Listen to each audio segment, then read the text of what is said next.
Our next speaker is Ramona Roper from the Georgia Department of Veterans Services.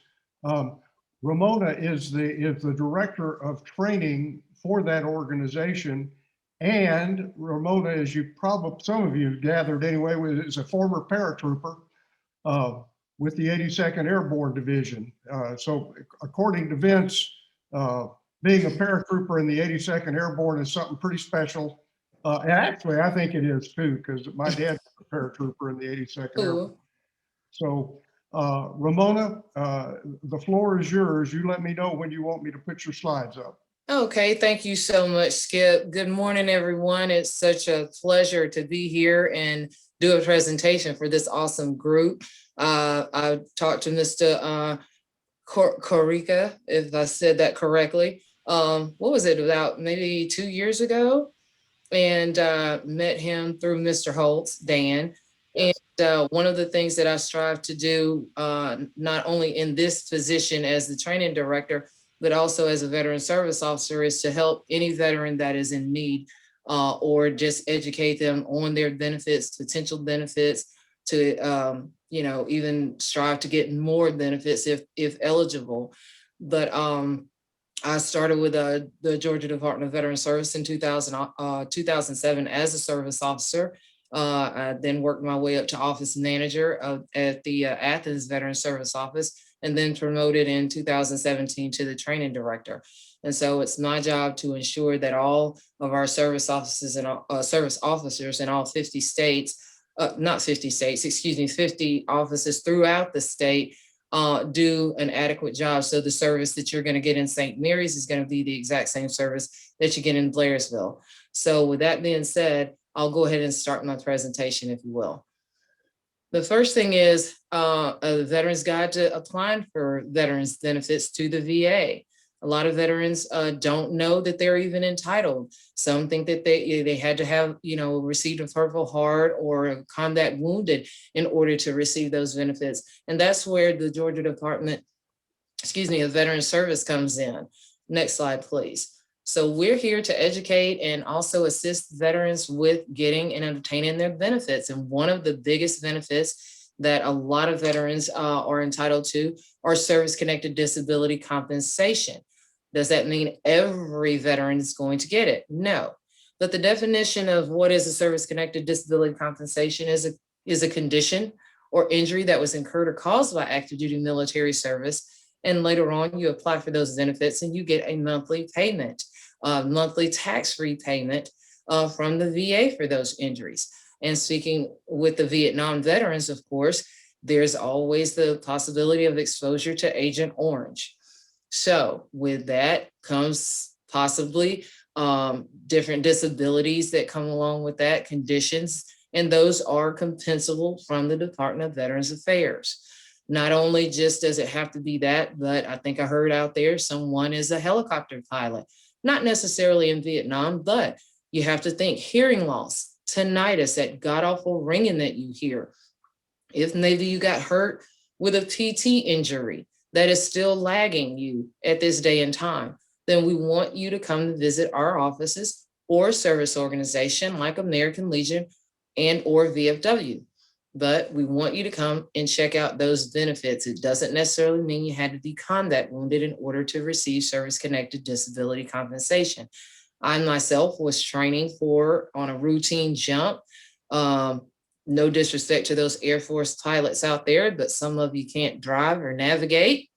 So guess what? 7 of us wound up in the trees, and I was one of them, and I had a full dislocation of my lower left leg, which resulted in 2 surgeries while on active duty. I healed, got back up there, jumped again. And yeah, some of those navigators don't know windage on those Air Force planes. And we jumped out in 30-knot winds, which resulted in yet another injury and my medical discharge. So thank you, Air Force. Good job. Aim high, drive straight. But are you eligible? So first thing we want to do is, if you have your DD-214, bring it into one of our offices. If not, you can still make an appointment with an office and we will order that DD-214. Most of the benefits and most of the paperwork that we do through the Georgia Department of Veterans Service is electronic. If we order your DD-214, normally within about 10 to 14 business days, you will have 2 certified copies come to you. Once you get that, come to our office, make an appointment. Right now, due to COVID restrictions, you must have an appointment to visit our offices. So you will speak to a veteran service officer. And then, of course, that VSO, once you get that, we will assist and advise you on the possibility of eligibility and file your claim. Again, we do electronic claims. So one of the things that we've done is gone virtually paperless. So that benefit or that claim will literally within a minute be at the VA's VA regional offices for processing. And also we'll advise you on additional benefits that you may be entitled to. Next slide, please. All right. There's also another monetary benefit that is called a non-service connected pension. And what is a non-service connected pension? It's an income needs-based monetary program for wartime veterans. Wartime only, even if they only spent 1 day during a war period of service, they're eligible for that. And generally it's for those veterans over the age of 65 with totally and permanent disabilities. And of course, if they're less than 65, if they served during that at least 1 day during a period of war, they're also eligible. Non-service connected pension is for any disabilities that the veteran may have. This also transitions over to death pension as well. And of course, for a surviving spouse, I did not add that to here, but if there's a surviving spouse of a veteran during a period of war, they're also going to be entitled to the pension. But keep in mind, this is an income-based and needs-based program. And this income is not in addition to any money such as Social Security, Railroad retirement, or any other pensions. So they normally use medical expenses. Say, for instance, if a veteran or surviving spouse is in an assisted living home or nursing home, this is a supplemental program. It is not in addition to. Next slide, please. When applying for service-connected disability compensation, again, I implore you to visit a veteran service office or me. I don't care. And I'm never too busy, trust me. I'm never too busy to help a veteran. But there's also different ways if you so choose to go at it by yourself, which I do not recommend. You can also go to va.gov, create an account known as an e-benefits account. But if you already have an e-benefits account, I will let you know e-benefits is going away soon. So you would definitely have to get another, there's another type of account, but you can go to va.gov to find out their actual name of what they're calling the electronic filing now, but it's no longer going to be e-benefits, and you can apply online. Or you can call the Department of Veterans Affairs at 1-800-827-1000. Now, the reason I always implore veterans to deal with a service officer is because you can go through the 2 bullets on the bottom going directly to the VA yourself, but the VA is then going to send you a letter stating that they recommend you go through a service office. Because if you have those questions, hey, why was this denied? Why is this taking so long? They're not going to be able to answer those questions. The VA representatives are not service officers.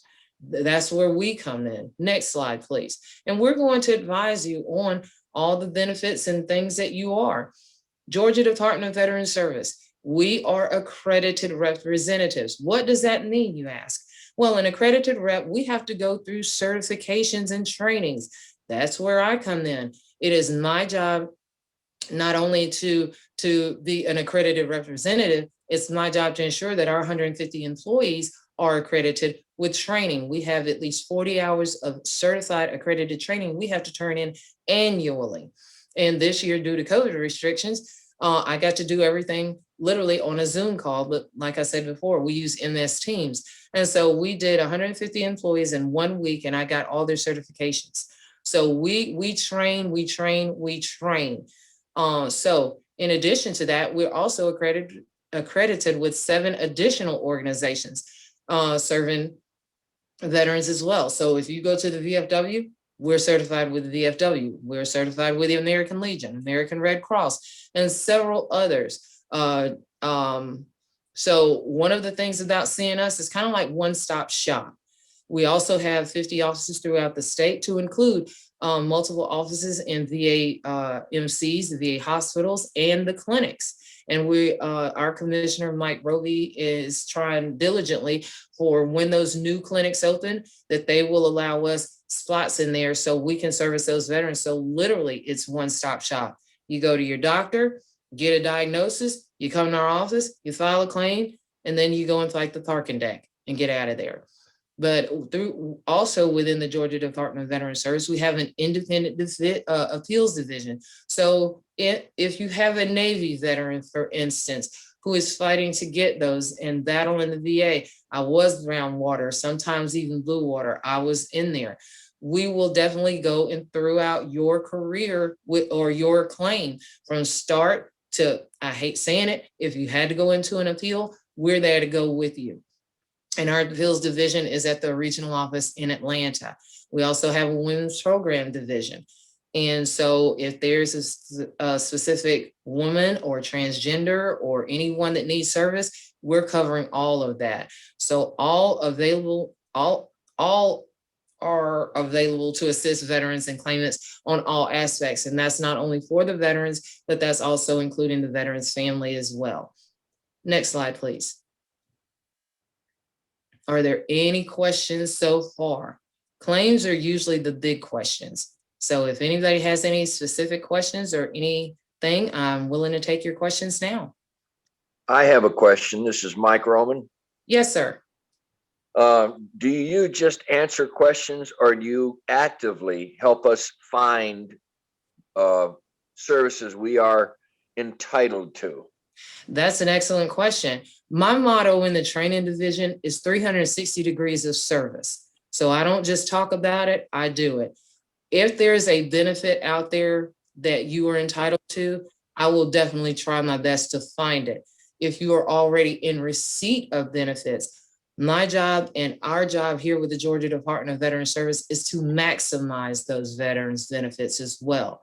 So some veterans actually think, hey, I'm only 50%, this is all I got. No one has ever advised them on how to obtain more benefits or the possibility of entitlement to other benefits. That's my job, that's our job to help that. So I don't only talk about it, I am about it. When I started here, well, when I first moved back to Georgia off active duty, the service officer I went to said, well, you got a medical discharge, you're 10%, you can get a driver's license. And so I went about 17 years without being advised on how to get better benefits. So when I started in 2007, one of the things that I always have on hand is my 38 CFR. I carry these at all times. I have them in both my vehicles, my living room, and the side of my Bible is yet another copy. So I read this on the weekends. I know it sounds like I'm just throwing it out there, but no, I'm obsessed with finding those benefits for those veterans. So that's an excellent question. Thank you. You're a breath of fresh air. Thank you. Thank you, sir. Any other questions? What would be the easiest way to contact your organization to set up an appointment? Where exactly do you live? Who asked that question? I didn't see who asked that question. Bruce Avery here. Okay. Well, one of the things is you can go to our website. It's georgia.veterans. And forgive me for not having that already up. Or either you can just email me or call me, and I will definitely set up some time or with one of our offices to see you. I explained to Skip a little earlier, I'm having to telework from home until the neurologist is sure that these blood clots on my brain have cleared, so I'm not authorized to drive. So, but I will definitely make sure that Skip and Mr. Vince will get that information to you, and you can call, and it'll show, our website will show you all of our state, and you can set up an appointment. Call and set up an appointment, and we'll get you in. And I will implore anyone, if you have any problems with any of our offices, please let me or our Assistant Commissioner George Canavaggio know, or Commissioner Mike Roby know, and we will definitely resolve that problem. I'm also a problem solver. But I will give you my email address, now, and I will kind of wait a second before you get that pen. My email address is RROP, as in Paul, ER at V as in Victor, S as in Sam, .state, .ga, .us. Right. And that email also comes to my work cell. And so it's always on me. And any questions, I always ask people to at least allow me 24 hours to get your response back to you. That if you have any individual questions pertaining, say, to your individual claim, not in this forum, I'll gladly let you know to send that to me, and I'll get back to you. Ramona, could you repeat that email address one more Yes. time, please? It is RROP as in Paul, ER at vs.state.ga.us. And everybody, Skip will publish that in one of his broadcasts. So it's R. Roper, just that. Correct. Okay. Correct. Right. So we'll go ahead with, go ahead. I'm sorry, sir. Ramona, back, it's Vince. Back to Bruce Avery's question. Yes, sir. Obviously, you're amazing. You are the trainer. But Thank you. You started down a very useful road, which is, I take it we get our zip code and then the location of the office. Would you cover that again, please? Yes, like myself, I'm based in Athens. We have an Athens VSO here, but in Atlanta, we have multiple locations. We actually have one at the Slothy Floyd building, in which I work on the second floor. But normally you could go to our website and literally put in your city. And then, of course, it would populate whatever location is closest to you. And you can make an appointment from there. It'll list the office manager, the service officers in that office, phone number, location. And I think even on Google, it'll give you the map and of exactly how to get there. But again, we have multiple offices in multiple locations. And I know they're supposed to be working on one in the Jasper area soon. And that would cover the, I think the 400 corridor. Thanks, Ramona. No problem. And if you are enrolled in VA healthcare, more likely than not, I know the Atlanta office, we have an office there that has 4 service officers within the Decatur Hospital. We also have the Arcadia clinic, CBOC, if you will, and we have 2 officers there as well. Ramona, what is that website, please? Oh, let me give it to you. Oh, Lord, I knew somebody was going to ask that. I am so sorry. I know I should know it by heart, but I don't really Google myself a lot. It is actually, I'm sorry. I'm so sorry. I should have had this. And I don't know what I just clicked into. Ramona, you can send it to Skip. Skip is our. I will. If I'm not mistaken, I think it's Georgia spelled out, georgia.veterans.gov. Dan, help me out. That's it. Yes, Dan Holtz has confirmed. That is it, georgia.veterans.gov. Thanks, Dan. Anytime. Yes, sir. All right. In fact, Dan Holtz, I'm sorry to put you on the spot, but you are a chairman emeritus to us, and this is one of your specialties. May we have your comments on the whole subject of veterans benefits and Georgia Veterans Department of Services? You're not a stranger to that, nor to us. No, I'm not. But I was not on the benefits side, like George Canavaggio and Ramona. But the whole focus of the Department of Veterans Service is to provide assistance to the veterans in Georgia to obtain the benefits that they're entitled or that they've earned based on their military service. The key to that, in my mind, is if you have served and you have a need, the department is here to help. And they do file, and as Ramona pointed out early in her comments, the actual claims, the service officers actually file those on behalf of the individual veteran. That's part of the assistance that they provide. So they don't just tell you how to do it and then say, here's the paperwork, go out there and do it yourself. That's not the way it's done. You come into the office, and right now, as she pointed out, it's by appointment. And they will actually discuss with you what your situation is, and then they will start to fill out the paperwork electronically.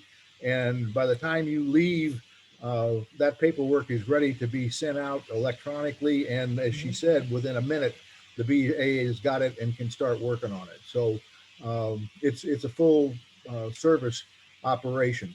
And as she also pointed out, the appeals division is there to assist if a veteran doesn't like the decision the VA made, that they can then file an appeal, and our department will file that appeal and assist the veteran through that process. And it's full service from A to Z. Yeah. And Vince will tell you, I'm kind of a claim stalker. So before the VA sends a letter, I already know. Once we have access and you select us as your representative, then we have access to those electronic files. So I will stalk a claim literally from once I filed it, I'll let you know, hey, the VA is going to send you a letter tomorrow. I don't want you to do anything. That's what we do. Now, some of our officers are not as abrasive and as I am, but I would want your claim to be treated as if I were doing it myself. You know, I want you to have the comfort that I take that claim as if I were doing my own claim. And so, yes, I will. That's just how I am. I implore our employees to do the same, but let's face it, everybody's not me. But yeah, that there's no benefit that I won't go after. If you feel confident and I can help you, then that's what we're going to do. Any other questions? So Ramona, today you Yes, just gained 49 new older brothers. That's fine. That's fine. Brothers from another mother. That's okay. Well, let's go ahead and get started on the next slide presentation. It's going to go kind of quick as well. I didn't know exactly how much time, but I don't want to waste your time. Well, I have another question for you. Yes, sir. Go right ahead. I'm going to describe a situation. One of our members is an Army veteran, combat in Vietnam. Who? He's going to undergo shortly major back surgery, several fusions. He's going to have a lot of rehab. Yes. Now, he wasn't career military. Do you know if he would be entitled to any rehab benefits? Rehab benefits or compensation benefits? Rehab, to compensate him to pay for all the rehab. Is he service connected for those benefits for the back, sir? I don't think so. Okay, that comes into a different lane, if you will. If a veteran is service connected for a condition that requires surgery, then of course the VA can do it. If he's unable to go and get that exact treatment timely at the VA, then they use what is called the community care plan, and they outsource that surgery, that treatment to a local facility. I myself, I have local treatment for my facial paralysis, my therapy, because I can't drive, 100 miles to the VA to get it done. So what they did was found a provider in my area to treat me for that. But if he is service connected and chooses to use a private physician or private care, then unfortunately VA will not pay for that unless it's approved through them first. However, if he is service connected on a back and he's having surgery, he can apply for what is known as a temporary 100% or convalescence pay. So during the time in which he is convalescing for, say, that this back, and it sounds pretty intensive, if he's out of commission, say for a year, then the VA will pay him at the 100% rating for that year, but it has to be a service-connected condition that way. I hope that answered your question. Well, so in his case, since it's unlikely that his back injury was service related, or it'd be hard for him to prove that. And since the VA is not doing it, doesn't sound like he'd be entitled to any benefits. Well, I would not say that. Do you know what he did in the military? Well, he was in the Army, he was in combat, he was in Vietnam. Well, and I mean, one of the things, serious. one of the, I'm sorry. It's No, he was in. situations, I would love to look at it. I would love to look at his 214. Sometimes it's not always the loudest condition that will get compensation, but sometimes it's those things that you don't think of. And that's what I love to do. I love to find the small things. His back may be right now his most chronic condition, but if again, if he, say for instance, had hearing loss or tinnitus or an injury, and one thing is back injuries, and I know you hard chargers, and also myself, you would not go to sick call. You would not go and see that combat medic or that field medic for an injury that could be the problem that he's having now. And considering maybe if he were, say, for instance, a grunt, a combat infantryman or something to that nature, the stress on the back, like myself, I didn't actually injure my back, but because the problems I've had with my legs, his back could be secondary to an actual injury that may be service connected. So those are those types of cases that I would love to look at. You can share my email with him, and hopefully maybe we can find some benefits for him. Thank you. Thank you, sir. All right, so one of the things that's going to affect a lot of Vietnam veterans are the 2021 veteran law changes. Next slide, please. And these came into play, actually fiscal year 2021. It's been on the table for quite a few years. And under the National Defense Authorization Act for fiscal year 2021, they added 3 more presumptive conditions associated with Agent Orange exposure, more likely in Vietnam, Thailand, and the DMZ and Korea. And those new conditions are bladder cancer, hypothyroidism. And the reason I put emphasis on the hypo is because they have a hyper. And so this is the hypothyroidism, Parkinsonisms, and and I just realized I forgot an N, and Parkinson's-like symptoms. So those are the 3 newest conditions and that they've added. Unfortunately, I know a lot of Vietnam veterans suffer from hypertension. That is one that was not approved. So these are the 3 newest ones. So if you have previously had any of these conditions, I would go ahead and suggest hurrying and go ahead and filing for those, even if you don't suffer from them right now. Next slide, please. And if you were previously denied, because if, say, for instance, you had this condition, say in 1990, yes, you're in remission now. But if you filed and were denied by the VA under the Appeals Modernization Act, which is the new appeals, the Streamline Appeals Act that was initiated years ago, using a VA form 2090-95, which is called the supplemental claim form. And normally on a supplemental claim, you have to add new evidence. Well, you don't necessarily have to have the new evidence. The new evidence is the law. So that's one of the things that I teach. So if you had hypothyroidism, you had Parkinson's-like symptoms, or any of that type of, either of those 3, now the VA, you can go back and add those. And kind of like with NEMR, and I'm pretty sure everyone on here has heard of the NEMR Act. NEMR went back, and if you were, excuse me, sorry, with this thing, you slobber like a Saint Bernard, I'm sorry. But under NEMR, and now under the new NDAA law, you can go back and hopefully the VA will go ahead and retro that payment to the time you were denied. And those payments and those appeals are actually being awarded now, even for the surviving spouses. So even if a surviving spouse, a veteran, died in 1990 of bladder cancer, then yes, that surviving spouse should come into one of our offices and definitely put back in for that. The VA, yes, they'll say, yay, we're looking at all these claims, but you're talking millions and millions of claims. So sometimes they have to be pushed. By the time they get to you or that surviving spouse, it could be too late. So we encourage everyone to definitely look into that. Let your Vietnam colleagues know, let their surviving spouses know, to go back and revisit that for those conditions or anything that may possibly that could actually ultimately change the law.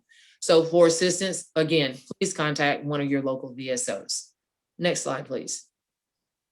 And this may not actually pertain to anyone, but if you are service connected or in receiving disabilities right now for anything under the musculoskeletal ratings, these were some of the prominent ones that I put out because, again, these diagnostic codes, they were added, some were added, revised, and some were actually removed. So before, hey, whereas like for myself, I had my first knee replacement 10 years ago and the second one 6 years ago. So during that time, total knee and or hip replacements, the convalescence period or the TENT 100 that we were talking about just a minute ago, it normally was 12 months. And you're talking about, whoa, 12 months at, you know, $3,200 a month, that adds up, that's in tax-free.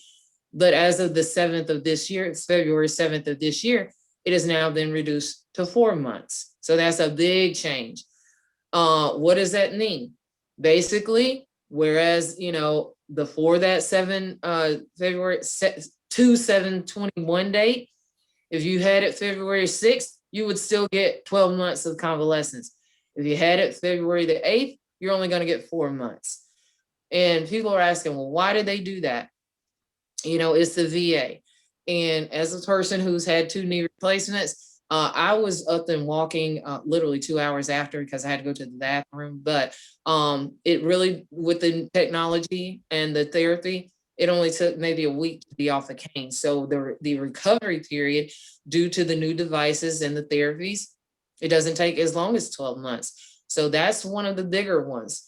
I'm not sure how it affects on ankles and shoulder replacements. Didn't even know that was possible, but yes, it is. So that these specifically were 2 areas that the VA drastically changed. Next slide, please. And this is on just your regular old run-of-the-mill, my knee hurts. So this was very, very pivotal. So I'm not going to go through everything, but I will say, if you are 30% for a knee currently, and even though that knee is giving you problems, it hurts, it locks out, the whole 9 yards, do not put in for an increase. Do not put in for an increase, because under the new law, they will go ahead and sit you down. They'll, you know, hey, my knee hurts and you're at 30%. They will send you to an exam.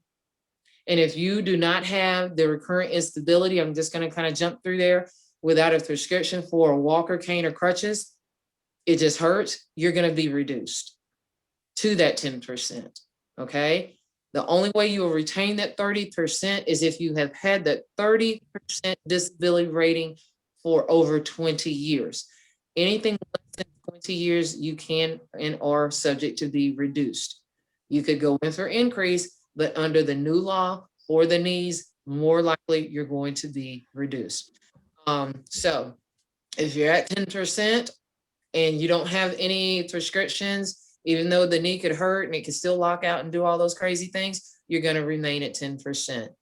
20%, if you have evidence of recurrent instability with a prescription or RX for one ambulatory device. Now, keep in mind, if you're at 20 and it doesn't go and you don't have anything, you're going to stay at 20. And yes, even if you have a tear, a meniscal tear, an ACL tear, MCL tear, you're still going to stay at 20. However, the surgical repair, that one right up under that second one, you can have, whether it's successful or not, you will not go up to 20. You will stay at the 20% and not move up to 30.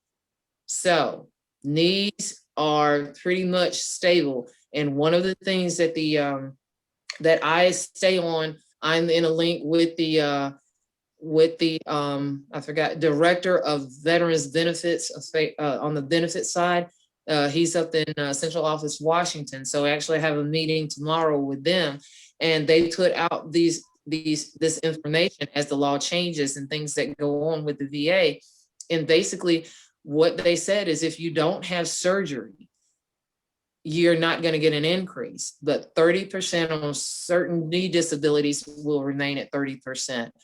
Pain, unfortunately, is not a compensable reasoning for an increase of any condition, not just knees, but any condition. You may hurt, but pain in someone like me, I have an extremely high pain threshold, whereas you might think you're at a 10, but in someone like me, it's a 3.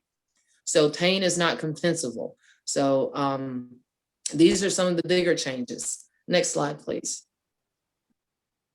And this is one thing I wanted to kind of share because the caregiver program has now been opened up to Vietnam veterans.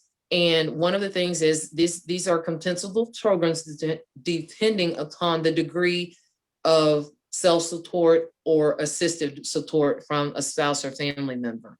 So the first one, and this falls under VHA, even though we have to be well versed in all sections of VA, we don't actually apply for this. These programs are applied through the VAMC or your CDOC or treating physician at VA. The first is the general program. And of course, it's more of just self-supportive. If you don't have to necessarily have to have an on-site or needs-based caregiver, but it's supportive services like anti-text. We send out texts encouraging that person every day. And you're going to have that one-on-one counseling with that psychotherapist. They go through educational problem solving, and all that's done in 4 sessions. So if you needed that additional support, you can apply for the general program.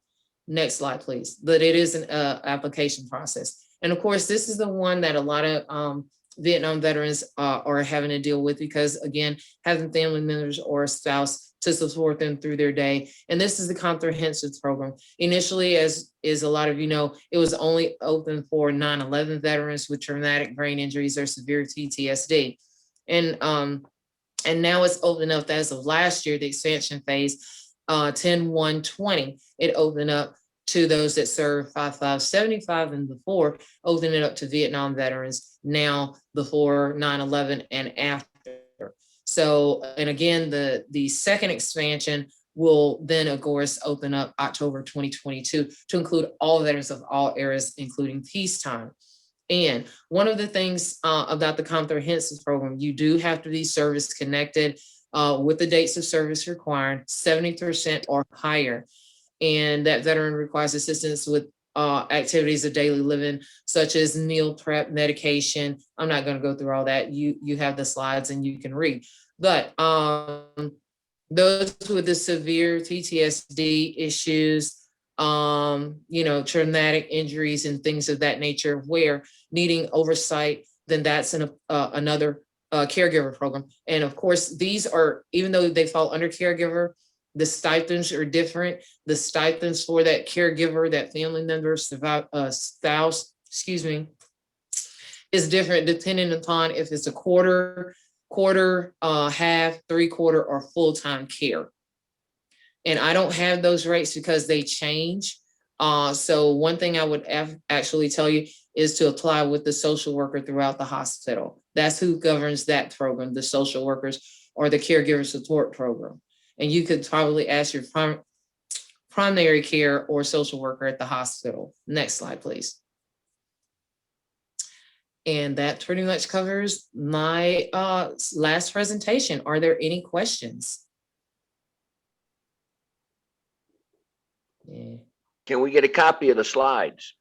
Yes, I sent those to Mr. Bell. And Mr. Bell, I welcome you to share those slides. Again, I do apologize for not putting my contact information on those.